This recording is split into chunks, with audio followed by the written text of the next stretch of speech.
See how she pulls her, I guess. 46 horse Kubota. 28 bales on wagon and small one on the front. I think that's a 40-inch bale or something. So 29 total. I'm not gonna pull them all. I'm gonna unhook the back. Well, actually, I'm gonna pull the back wagon. 17 bales. I just hauled them over here with, like, hooked up. I just gotta take the front wagon out, hook up to the back one, haul that home with the tractor, and come back with the pickup and grab the small wagon. There's 11 on the 20-foot wagon and there's 17 on the 30-foot wagon. So lots of hay out here. Hauling hay today. I got another field off. There was 60 bales on that field. I got them home. Didn't get them stacked in the hoop barn yet. I got to pull equipment out of the hoop barn. There's about 20 bales in the hoop barn from last year I got to pull out. And then start stacking this year's hay in there. And actually called the guy just a little bit ago to see if he would be interested in buying some hay. Which would be nice if he did. Right now, I sold to him this spring. I wouldn't have to stack it in the hoop barn. So this field produced a lot of hay. There's 32 acres here. This is the field I made the video of me. I made a few videos in this field actually. This is the field that I baled wet hay in. That was kind of dry hay, but I ended up wrapping it because I wasn't sure what was going to happen with it. And actually, I just fed one of them bales, and they look pretty good. They didn't. It's only been 7 days since I wrapped them, but they look pretty good. I haven't. There's not really a whole lot of fermentation.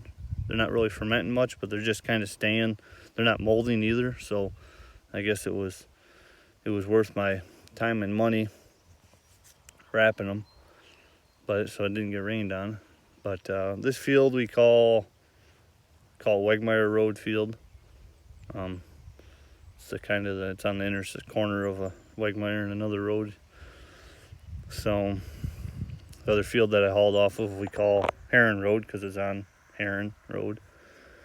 So there was, I'd have to look for sure, but I think 161 bales come off of this field. 59 of them I ended up making 4x4.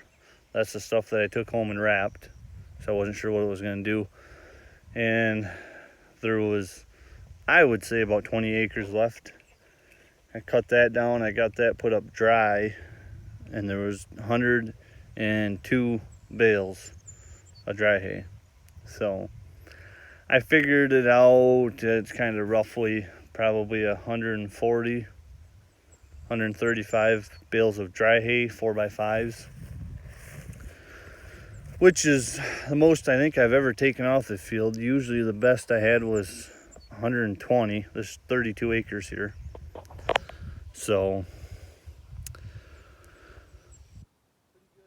good year so far.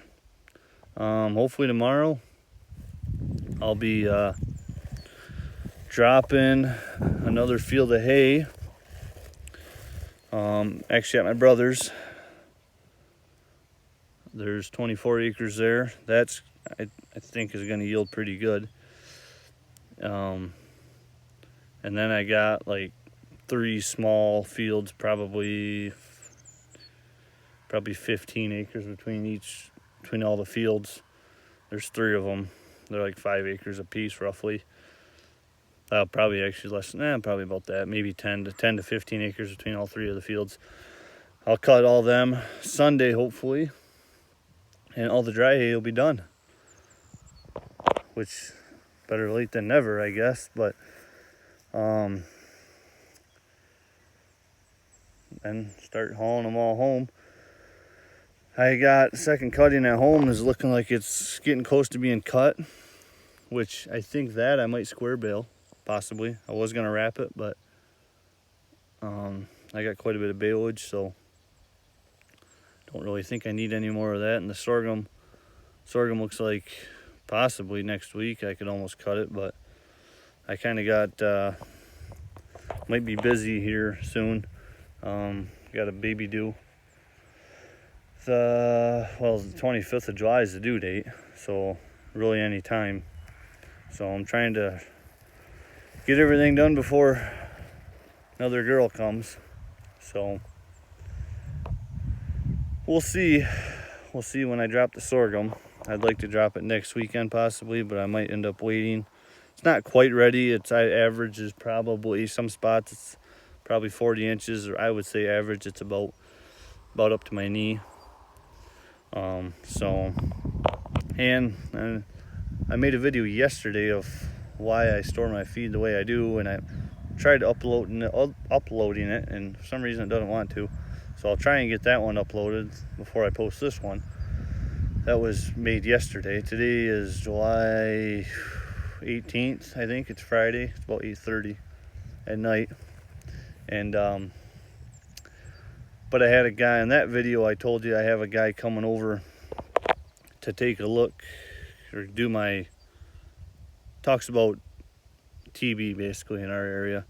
And I had this guy from MDARD stopped over, and there's some things I got to do before January 1st, 2020 in order to basically be able to keep running cattle.